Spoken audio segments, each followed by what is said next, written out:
ரொம்ப ப்ரீ பிளான்டா ஒரு லெட்டர்லாம் எழுதி ஒரு பர்சன் வந்து சூசைட் பண்ணி இறந்து போயிருக்காங்க. இந்த நியூஸை நீங்க எல்லாரும் கேள்விப்பட்டிருப்பீங்க. அதுல் சுபாஷ் இப்போ வந்து இவரோட சூசைட் பண்ணதுக்கு காரணமும் இந்த பொண்ணும் அந்த பொண்ணோட ஃபேமிலியும் தான் சொல்லியிருப்பாங்க. அந்த பொண்ணோட பேர் வந்து நிக்கிதா. இப்போ இவங்களோட ஒய்ஃபை வந்து அரெஸ்ட் பண்ணாங்களா இல்லையா அப்படின்றத எல்லா டீட்டெயில்ஸும் சேர்ந்து நம்ம இதில் பார்ப்போம். அவர் என்ன அப்படின்னு சொல்லியிருப்பாரு பார்த்தீங்க அப்படின்னா, இந்த உலகத்தில் வந்து பசங்களுக்கான ஒரு லா வந்து ஸ்ட்ராங்காகவே இல்லை, எல்லாமே வந்து பொண்ணுங்களுக்கு தான் வந்து சாதகமாக இருக்கு அப்படின்னு சொல்லி ஆரம்பிச்சிருப்பாரு. ஒரு 24 பேஜுக்கு வந்து ஒரு லெட்டர் எழுதியிருக்காரு. அது மட்டும் இல்லாமல் இவர் வந்து சாகிறதுக்கு முன்னாடி 1.5 மணி நேரம் வீடியோ எடுத்து அந்த ஸ்டோரி எல்லாமே எக்ஸ்பிளைன் பண்ணி சோஷியல் மீடியாவில் அப்லோடும் பண்ணியிருக்காரு. அதுல் சுபாஷ்க்கு நடந்தது என்ன, 2019 2024 வரைக்கும் அவர் வாழ்க்கையில நடந்த எல்லா விஷயத்தையும் அந்த லெட்டர்ல பாதி பேஜ்ல எழுதியிருக்காரு. கிட்டத்தட்ட ஒரு 15 பேஜ் கிட்ட எழுதியிருக்காரு. மிச்ச பேஜ் எல்லாமே வந்து அவங்களோட பையனுக்காக எழுதியிருக்காரு. அவருக்கு ஒரு சின்ன பையன் இருக்காங்க. அந்த பையனுக்கு ஒரு 3 வயசு என்னமோ ஆகுது. அந்த லெட்டர்ல இருக்க ஒரு வார்த்தையும் ரொம்ப உருக்கமான வார்த்தையா இருக்கு. இது வரைக்கும் அதுல் சுபாஷ் வந்து தப்பே பண்ணல. பட் தப்பு பண்ணாமலே அவங்க ஒய்ஃப் வந்து இவர் மேல 8 பொய் கேஸ் வந்து போடப்பட்டிருக்காங்கன்னு சொல்லப்படுது. அது என்ன மாதிரியான கேஸ் எல்லாத்தையுமே வந்து தெளிவா எக்ஸ்பிளைன் பண்ணியிருப்பாரு அந்த லெட்டர்ல. இந்த மாதிரி வந்து ஒரு ஒய்ஃபால கஷ்டப்பட்ட பர்சன் நானாதான் இந்த உலகத்துல லாஸ்டா இருக்கணும் அப்படின்ட்டு சொல்றாரு. இன்னொரு வார்த்தை ஸ்ட்ராங்கா வந்து அந்த லெட்டர்ல மென்ஷன் பண்ணியிருப்பாரு. எனக்கு வந்து என்னோட சாவுக்கு நியாயம் கிடைக்கல அப்படின்னா என்னோட சாம்பலை எடுத்துட்டு போய் அந்த கோர்ட்டுக்கு பக்கத்துல இருக்க சாக்கடையில போடுங்க அப்படின்ட்டு ஸ்ட்ராங்கா மென்ஷன் பண்ணியிருக்காரு. இந்த அளவுக்கு ஒரு பர்சன் வந்து இப்படி லெட்டர் எழுதுறதுக்கு பின்னாடி இருக்க காரணம் என்ன? அதுல் சுபாஷ் ஒரு கம்ப்யூட்டர் இன்ஜினியரிங் தான். இவர் வந்து ஒரு ஏஐ டெக்னாலஜில ஒர்க் பண்ணிட்டு இருக்காரு. இப்போ இந்த காலகட்டத்தில் பார்த்தீங்க அப்படின்னா ஏஐன்றது நம்ம எல்லாரையும் ஆட்டி படைச்சிட்டு இருக்கு. எல்லாமே வந்து ஏஐயா மாறி இந்த உலகத்துல மாறிட்டு இருக்கு. நெக்ஸ்ட் 20 வருஷத்துல பார்த்தீங்க அப்படின்னா உலகம் முழுவதுமே ஏஐல ஓடிட்டு இருக்கும் போல. அந்த அளவுக்கு டெக்னாலஜி ஃபுல்லா ஏஐல போயிட்டு இருக்கு. அதுல் சுபாஷ்க்கு வயசு பார்த்தீங்க அப்படின்னா 34 வயசு தான். இவரு நல்லா சம்பாரிச்சிட்டு இருக்காரு. பட் இவர் சம்பாதிக்கிற எல்லா காசுமே அவங்க ஒய்ஃபை எடுத்துக்கிறாங்கன்னு அந்த லெட்டர்ல சொல்லியிருக்காரு. ஒய்ஃப் நிக்கிதா உத்தரப்பிரதேச சார்ந்தவங்க, அதுல் சுபாஷ் பீகார சார்ந்தவங்க. இவங்க 2 பேரும் மேட்ரிமோனியில பார்த்து தான் மேரேஜ் ஃபிக்ஸ் ஆகியிருக்கு. இவங்களுக்கு கல்யாணம் நடந்தது பெங்களூர்ல, இவங்க வாழ்ந்ததும் பெங்களூர்ல தான். 2019 இவங்களுக்கு கல்யாணம் ஆகுது. 2020 இவங்களுக்கு ஒரு ஆண் குழந்தை பிறக்கிறான். 2021 இவங்க ஃபேமிலியா செப்பரேட் ஆயிட்டாங்க. இவங்களுக்கு நடந்த வாக்குவாதத்துல அவங்களோட ஒய்ஃப் நிக்கிதா பையனை கூப்பிட்டுட்டு உத்தரப்பிரதேஷே போயிட்டாங்க. 2022 இப்போ வரைக்கும் கேஸ் நடந்துட்டு இருந்துச்சு. அதுல் சுபாஷ் கிட்ட இருந்து வாங்குற எல்லா கேஷையும் அவங்க ஒய்ஃப் வந்து சேர்த்து வச்சு ஒரு வீடா வாங்கியிருக்காங்க அவங்க ஃபேமிலி சைட்ல.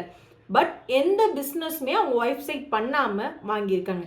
என்ன மாதிரியான காரணம்லாம் சொல்லுவாங்க பார்த்தீங்க அப்படின்னா, நிக்கிதாக்கு ஒரு பிரதர் இருக்காங்க. அவங்களுக்கு வேலை இல்லை, அவங்களுக்கு உடம்பு சரியில்லை, அது சரியில்லை, இது சரியில்லைன்னு சொல்லி இந்த மாதிரி பல ரீசன்ஸை சொல்லி அதுல் சுபாஷ் கிட்ட இருந்து கேஷ் வாங்கி சேர்த்துருக்காங்க. ஒரு நாள் அதுல் சுபாஷ் உணர ஸ்டார்ட் பண்றாரு, நம்மளோட காசுல தான் அந்த ஃபேமிலி வாழ்ந்துட்டு இருக்கு அப்படின்ட்டு தெரிய வருது. அப்போதான் நிக்கிதாக்கும் அதுல் சுபாஷ்க்கும் வாக்குவாதம் நடக்குது. அந்த வாக்குவாதத்துல தான் நீ இனிமே பார்த்துக்கலாம் என்ன பண்ணிடுவ அப்படின்னு சொல்லிட்டு நிக்கிதா பையனை கூப்பிட்டுட்டு உத்தரப்பிரதேசே போய் செட்டில் ஆயிட்டாங்க. அதாவது அவங்களோட அம்மா வீட்டுல. இந்த வாக்குவாதத்துல உனக்கு இனிமே குழந்தையே கிடையாதுன்னு நிக்கிதா எடுத்துட்டு போயிட்டாங்க. இதெல்லாம் நிக்கிதா பண்றத பார்த்தா அவங்களுக்கு ஒரு ரூல்ஸ் தெரிஞ்சிருக்கும்னு நான் நினைக்கிறேன். நம்ம ஊர்ல ஒரு ரூல் இருக்கு, நான் கேள்விப்பட்டிருக்கேன். குழந்தை வந்து பெருசா வளர்ற வரைக்கும் அம்மா கூட தான் இருக்கணும் அப்படின்ட்டு ஒரு ரூல் இருக்கு. அந்த குழந்தை எப்போ பெருசா வளர்ந்து நான் அப்பா கிட்ட போறேன்னு கேக்குதோ அன்னைக்கு வந்து அவங்க அப்பா கிட்ட போகலாம். அது வரைக்கும் குழந்தையோட இது வந்து அம்மாவோட சார்பாக தான் சார்ந்து இருக்கும்னு ஒரு ரூல் இருக்குன்னு நான் கேள்விப்பட்டிருக்கேன். மேபி இந்த ரூல் வந்து அவங்களுக்கு தெரிஞ்சிருக்கும் போல. அதனால அவங்க இதை அவங்களோட சாதகமா எடுத்துட்டு பண்ண ஆரம்பிச்சிருக்காங்க. இப்போ 2021க்கு அப்புறம் அவங்க செப்பரேட் ஆனதுக்கு அப்புறம் டிவோர்ஸ் ப்ராசஸ்லாம் நடந்துட்டு இருந்துச்சு அதுல் சுபாஷ்க்கும் நிக்கிதாக்கும். கடந்த 2022ல இருந்து 2024 வரைக்கும் அவங்க ஒய்ஃப் பொய் கேஸ் போட்டாங்கல்ல, அந்த பொய் கேஸ்க்காக ஏன்னா இப்ப இவர் மேலதான் குற்றச்சாட்டு. அதனால என்ன பண்ணுவாங்க அப்படின்னா, கேஸ் போட்டவங்க இடத்துக்கு தான் நம்ம போற மாதிரி இருக்கும். அந்த சூழ்நிலையில நம்ம அதுல் சுபாஷ் இந்த 2 வருஷத்துல 120 வாட்டி பெங்களூர்ல இருந்து உத்தரப்பிரதேஷ் போயிட்டு வந்திருக்காரு. அந்த கேஸ் நடந்த இடம் எதுன்னு பாத்தீங்க அப்படின்னா ஜான்பூர்னு ஒரு இடம். இந்த இடத்துல தான் நிக்கிதாவோட வீடும் இருக்கு. அவங்க பக்கத்துல தான் அந்த கோர்ட்டும் இருக்கு. இவர் போயிட்டு ஒரு கேஸ் அப்பவும் நான் பண்ணலன்றது ப்ரூவ் பண்றதுக்கே டைம் எடுத்திருக்கு. மேல இவர் ஒரு கேஸை ப்ரூவ் பண்ண அடுத்த கேஸ் போடப்பட்டிருக்கு. என்ன மாதிரியான கேஸ் பாத்தீங்க அப்படின்னா, வரதட்சணை கொடுமை பண்றாரு அந்த மாதிரி சொல்லியிருக்காங்க. என்னை ரொம்ப மென்டல் டார்ச்சர் பண்றாரு, என்னை அடிக்கிறாரு அந்த மாதிரிலாம் சொல்லியிருக்காங்க. இவர் நேச்சுரலா என் கூட உடல் உறவு வச்சுக்கல அந்த மாதிரி எல்லாமே குற்றச்சாட்டு பட்டிருக்காங்க அதுல் சுபாஷ் மேல. இந்த மாதிரி டீட்டெயிலா எல்லாத்தையும் மென்ஷன் பண்ணி எழுதியிருக்காரு அந்த 24 பேஜ் லெட்டர்ல. ஆல்ரெடி சைல்டு மெயின்டெனன்ஸ்க்கு அதுல் சுபாஷ் 40,000 மாசம் ஒய்ஃப் கிட்ட கொடுத்துட்டு இருக்காரு. பட் ஒய்ஃப் சைட்ல இருந்து 4 லட்சம் ரூபாய் மாசம் கேட்குறாங்க. அதுக்கு அதுல் சுபாஷ் என்ன சொல்றாருன்னா, நான் எப்படி 4 லட்சம் ரூபாய் தர முடியும், எனக்கும் அம்மா அப்பா இருக்காங்க, கூட பிறந்த தம்பி இருக்கான், என் ஃபேமிலியை நான் எப்படி பார்த்துக்கிறது, 4 லட்சம் ரூபாய் நான் எப்படி தர முடியும் கொஸ்டின் மார்க் பண்ணியிருக்காரு. அதுல் சுபாஷ் கொடுக்குற அந்த 40,000 ரூபாய் சைல்டு மெயின்டெனன்ஸ் காசை வச்சுதான் இவங்க மேல கேஸ் போட ஸ்டார்ட் பண்ணிருக்காங்க அப்படின்றத அதுல் சுபாஷ் அந்த லெட்டர்ல மென்ஷன் பண்ணிருக்காரு. எனக்கு ஒரு விஷயம் கேக்குறப்ப கஷ்டமா இருந்தது. என்ன மாதிரியான விஷயம் பாத்தீங்க அப்படின்னா, ஒரு நாள் அதுல் சுபாஷ் கோர்ட்ல என்ன சொல்லியிருக்காரு அப்படின்னா, நிறைய ஆண்கள் இந்த மாதிரி அவங்களுக்கு சப்போர்ட்டிவா எந்த லாவுமே இல்லை, அவங்க எவ்வளவு ப்ரூவ் பண்ணாலும் மேல நிறைய பேர் இந்த மாதிரி ஸ்ட்ரெஸ் ஆகுறாங்க, இதனால நிறைய ஆண்கள் இறந்து போயிட்டு இருக்காங்க அப்படின்றத சொல்றாரு. அதுக்கு நிக்கிதா என்ன சொல்றாங்க அப்படின்னா, அப்போ ஏன் நீ இன்னும் சாகாம இருக்க அப்படின்னு சொல்லி அந்த கோர்ட்ல கேட்டிருக்காங்க. இத பார்த்த அந்த ஜட்ஜும் இப்படிலாம் பேசக்கூடாதுமான்ற மாதிரி ஒரு நக்கலா சொல்லிட்டு ஸ்மைல் பண்ணிருக்காரு. இந்த ஒரு விஷயம் அதுல் சுபாஷ் ரொம்ப அதிகமா பாதிக்கப்பட்டாரு. இத ஸ்டெப் பை ஸ்டெப்பா அந்த லெட்டர்ல மென்ஷன் பண்ணி இருப்பாரு. லைக் எப்படின்னா, இந்த இன்சிடென்ட் எப்படி நடந்துச்சு, இவர் எப்படி ரியாக்ட் பண்ணாரு, அந்த கோர்ட் ஜட்ஜ் என்ன சொன்னாரு, இவங்க ஒய்ஃப் என்ன பேசினாங்க, எல்லாத்தையுமே கம்ப்ளீட்டா மென்ஷன் பண்ணிருக்காரு. எனக்கு ஒரு விஷயம் புரியல, ஒரு மனுஷன் இப்படிலாம் இன்னொரு மனுஷனை பத்தி கேட்பாங்களா அப்படின்னு எனக்கு தெரியல. பொண்ணோட அம்மாவும் அதுல் சுபாஷ் கிட்ட என்ன கேட்டிருக்காங்க அப்படின்னா, நீ ஏன் இன்னும் சாகல, கோர்ட்ல அன்னைக்கு இப்படி எல்லாம் செத்து போறாங்கன்னு சொன்னியாமே, அப்ப ஏன் நீ இன்னும் சாகலன்னு அந்த கொஸ்டினை கேட்டிருக்காங்க. அதுக்கு அதுல் சுபாஷ் என்ன சொல்லியிருக்காரு அப்படின்னா, நான் செத்து போயிட்டேன் அப்படின்னா என்னோட அம்மா அப்பாவை யார் பார்த்துப்பாங்க அப்படின்னு சொல்லி கேட்டிருக்காரு.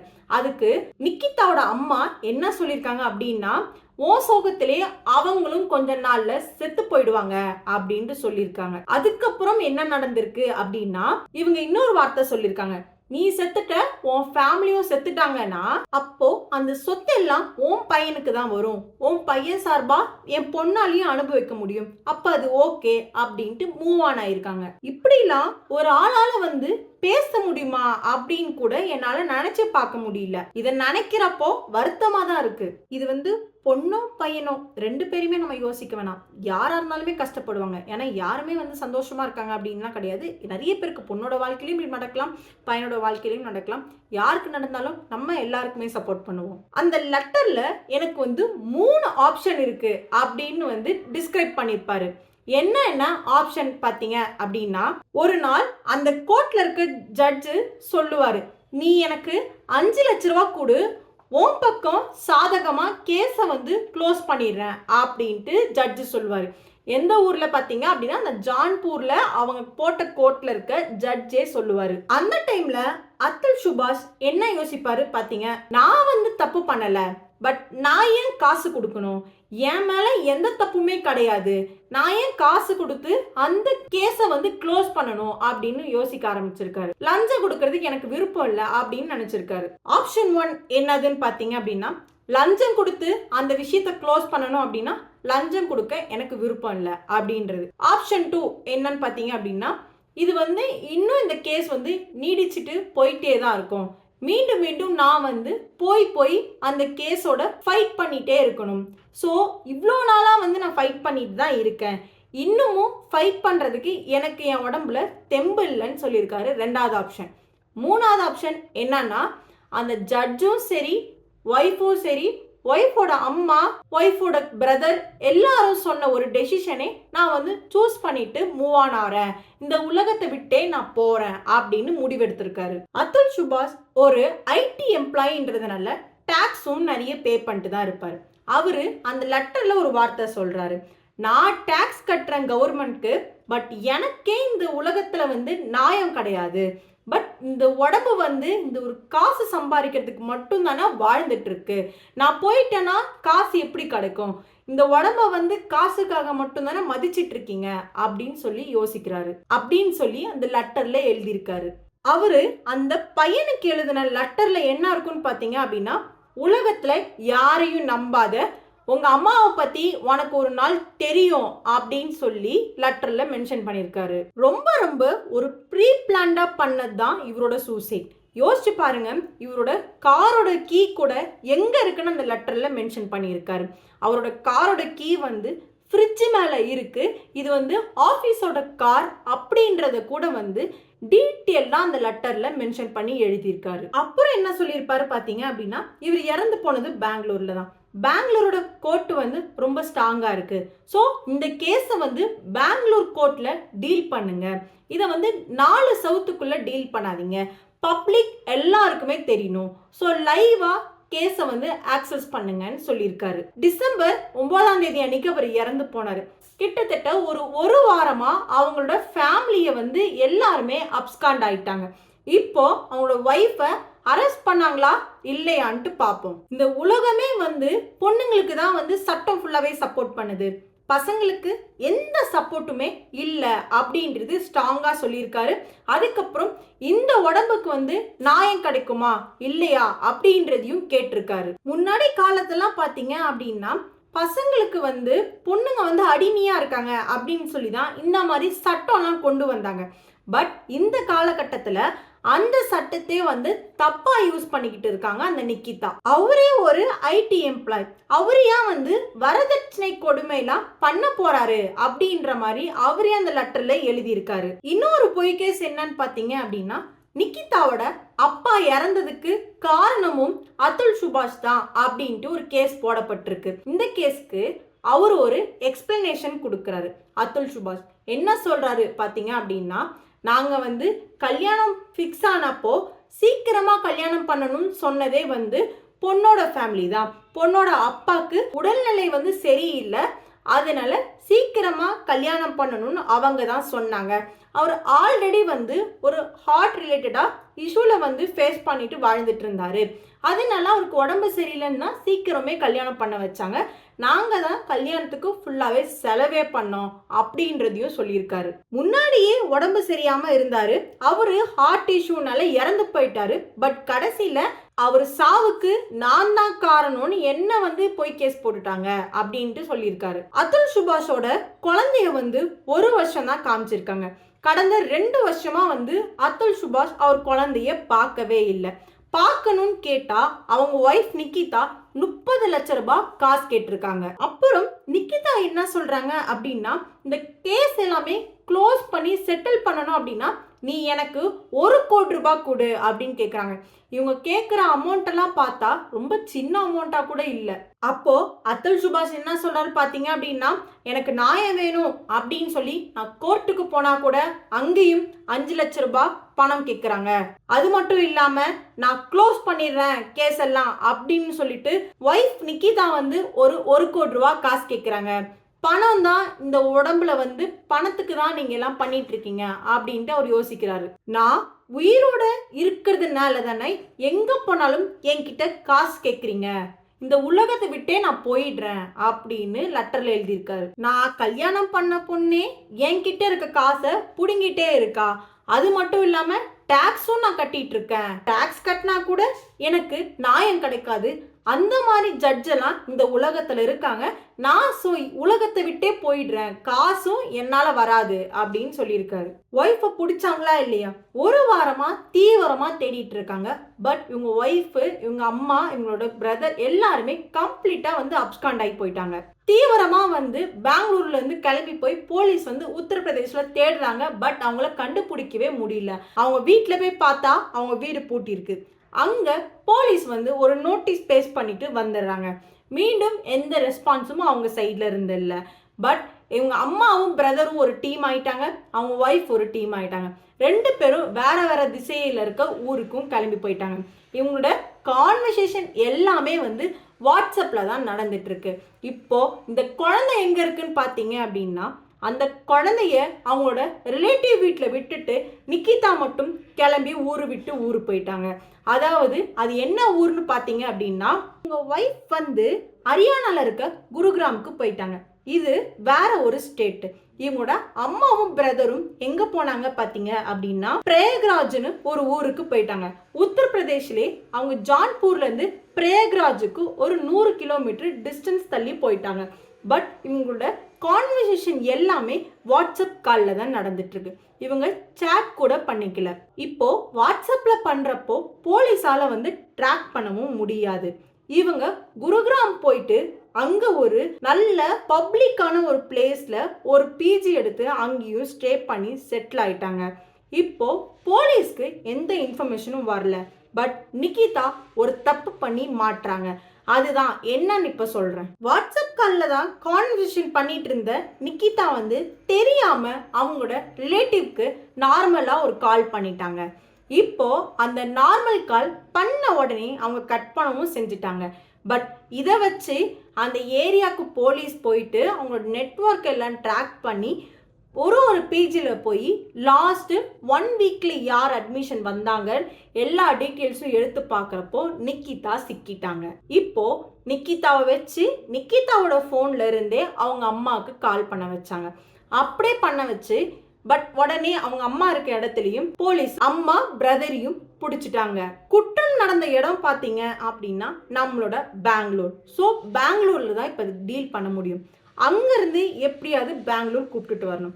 அதுக்காக என்ன பண்ணியிருக்காங்க போலீஸ் பார்த்தீங்க அப்படின்னா, ஃப்ளைட்டில் தான் கூப்பிட்டுட்டு வர மாதிரி இருந்திருக்கும். வேற எந்த டிரான்ஸ்போர்ட்லையும் வர முடியாது அவ்வளோ சீக்கிரத்தில். அதனால என்ன பண்ணியிருக்காங்க அப்படின்னா, ரொம்ப கம்மியான பேர் வர ஒரு ஃப்ளைட்டை பார்த்து நைட் டைமில் புக் பண்ணி மக்களோட கண்ணிலையுமே படாத மாதிரி நைட்டோட நைட்டாக அவங்கள கூப்பிட்டுட்டு வந்துட்டாங்க பெங்களூருக்கு. இப்போ போலீஸோட கஸ்டடியில் இருக்காங்க. பட் நிக்கிதாவோட சஜஷன் இன்வெஸ்டிகேஷன்ல என்னவா வருதுன்னு பார்த்தீங்க அப்படின்னா, நான் அவரை கொடுமை பண்ணவே இல்லை, அவரு தான் என்ன கொடுமை பண்ணிட்டு இருந்தாரு அப்படின்ட்டு நிக்கிதா சொல்றாங்க. இவங்க ஃபேமிலியா அப்ஸ்காண்ட் ஆகியிருந்ததுக்கு காரணம் என்னன்னா, இவங்க இந்த மாட்ட போறாங்க, இவங்களோட உத்தரப்பிரதேஷ்க்கு போலீஸ்லாம் வந்துட்டாங்கன்னு தெரிஞ்ச உடனே இவங்க அலகாபாத் ஹைகோர்ட்ல ஒரு பெயில் அப்ளை பண்ணியிருக்காங்க. அந்த பெயில் இன்னும் ஒரு 2 to 3 டேஸ்ல இவங்களுக்கு கிடைச்சிரும். ஸோ அந்த 1 வீக் இவங்க போலீஸோட சரௌண்டிங்ல மாட்டாம இருக்கணும். இவங்க எங்க கண்டுபிடிச்சாலும் அவங்களோட ரேடியஸ்குள்ளேயே இவங்க வரல. இப்போ பெயில் கிடைச்சா இவங்கள அரெஸ்ட் பண்ண முடியாது. ஸோ அதனால பெயில் கிடைச்சா இவங்க வெளியே வருவாங்களான்றது எனக்கு தெரியல. ஸோ பெயில் கிடைக்குமானும் எனக்கு தெரியல. அவங்க தப்பே பண்ணலனாலும் அவங்க ஏன் போய் ஓடி ஒளியணும் அப்படின்ட்டு எனக்கு தெரியல. தப்பு பண்ணலைன்னா தைரியமா ஃபேஸ் பண்ணி இருக்கலாம். இவரோட சாவுக்கு காரணமே அவங்க ஒய்ஃபோட அம்மா, ஒய்ஃபோட பிரதர், அப்புறம் அந்த கோர்ட்டோட ஜட்ஜுன்னு மென்ஷன் பண்ணியிருக்காங்க. இப்போ அந்த ஜான்பூர்ல இருக்கவங்க எல்லாருமே ப்ரொட்டஸ்ட் பண்றாங்க. ஏன் இவங்கள மட்டும் அரெஸ்ட் பண்ணீங்க, ஏன் இன்னும் கோர்ட்டோட ஜட்ஜு மேல எந்த ஆக்ஷனும் எடுக்கலன்னு சொல்லி கேட்குறாங்க. இந்த மாதிரிலாம் போராட்டம் நடந்துச்சுன்றத நான் போஸ்டா பார்த்தேன். ஸோ இதுக்கோட சொல்யூஷன்லாம் என்னன்றது எனக்கு தெரியல. இதோட சொல்யூஷனும் இதுக்கப்புறம் என்னவா வருது வெளியே அப்படின்றதையும் நம்ம பார்ப்போம். நிறைய லாவே கேர்ள்ஸ்க்கு ஃபேவராக தான் இருக்கு, பாய்ஸ்க்கு இந்த உலகத்துல நிம்மதியே கிடையாது அப்படின்ட்டு மென்ஷன் பண்ணியிருக்காரு அந்த லெட்டர்ல. எனக்கு ஒரு விஷயம் தோணுது, இவர் டிப்ரெஷனா இருந்திருப்பாரு. ஸோ இந்த டிப்ரெஷனா இருக்கிற ஃபீலிங்ஸை அவரோட ஃப்ரெண்ட் சர்க்கிள்லையாவது சொன்னாரா இல்லையான்னு எனக்கு தெரியல. இன்கேஸ் அவர் சொல்லி சில பேர் கேர் பண்ணிக்கலையா அப்படின்றதும் தெரியல. உங்களோட ஃப்ரெண்ட்ஸ் இந்த மாதிரிலாம் ஏதோ சுச்சுவேஷன் ஃபேஸ் பண்ணிட்டு இருந்தாங்க அப்படின்னா அட்லீஸ்ட் அவங்கள அவாய்ட் பண்ணாமல் ஒரு 5 நிமிஷம் அவங்கக்கிட்ட டைம் ஸ்பெண்ட் பண்ணி பேசுங்க. நீங்கள் நினைக்கிறது அது 5 நிமிஷம் தான், பட் அவங்களுக்கு அது ஒரு கோடி நிமிஷம் மாதிரி இருக்கும். அவங்க அதுலேருந்து ரிலீவ் ஆகி வரதுக்கு வாய்ப்பு இருக்குது. இந்த மாதிரி ஒரு நெகட்டிவான முடிவுக்கு போகாமல் இருப்பாங்க. ஸோ நம்மளோட ஃப்ரெண்ட்ஸ் அண்ட் ஃபேமிலி யாராக இருந்தாலுமே நம்ம காப்பாற்றலாம் இந்த மாதிரி ஒரு விஷயத்தெல்லாம் பண்ணி. ஸோ அவாய்ட் பண்ணாமல் அவங்களுக்கு ஒரு சொல்யூஷன் உங்களால் கொடுக்க முடியலனாலும் பரவாயில்ல, அட்லீஸ்ட் அவங்கக்கிட்ட டைம் ஸ்பெண்ட் பண்ணுங்கள் ஒரு 5 மினிட்ஸ். இன்னும் அதில் ஒரு உருக்கமான ஒரு வார்த்தை இருந்துச்சு. என்னன்னு நான் இப்போ உங்ககிட்ட சொல்கிறேன். இவர் இறந்ததுக்கு அப்புறம் அவரோட அம்மா அப்பா அத்துல் சுபாஷோட அம்மா அப்பா சஃபர் ஆவாங்க தான். பட் அவங்க சஃபர் ஆனாலும் எனக்கு நியாயம் கிடைக்கலன்னு இன்னும் அதிகமாக சஃபர் ஆவாங்க. அப்படி ஆனாங்க அப்படின்னா நீங்களே அவங்கள கருணை கொலை பண்ணிடுங்க அப்படின்ட்டு எழுதியிருக்காரு. இதை பார்க்குறப்பவே ரொம்ப வருத்தமாக இருக்குது. இவ்வளோ ப்ரீ பிளான்டாக ஒருத்தங்க சாகணும்னு நினைக்கிறாங்க. அது மட்டும் இல்லாமல் 24 பேஜுக்கு லெட்டர் எழுதி வச்சுட்டு அப்புறம் 1.5 மணி நேரத்துக்கு வீடியோவும் பேசி சோஷியல் மீடியாவில் அப்லோட் பண்ணிட்டு போகிறாங்க அப்படின்னா அவங்க எந்த அளவுக்கு மனதளவில் கஷ்டப்பட்டிருப்பாங்க அப்படின்ட்டு தெரிய வருது. என்னோட இன்ஃபர்மேஷன் உங்களுக்கு யூஸ்ஃபுல்லாக இருந்துச்சு அப்படின்னா மறக்காமல் என் சேனலை சப்ஸ்கிரைப் பண்ணாமல் இருந்தீங்க அப்படின்னா சப்ஸ்கிரைப் பண்ணிக்கோங்க.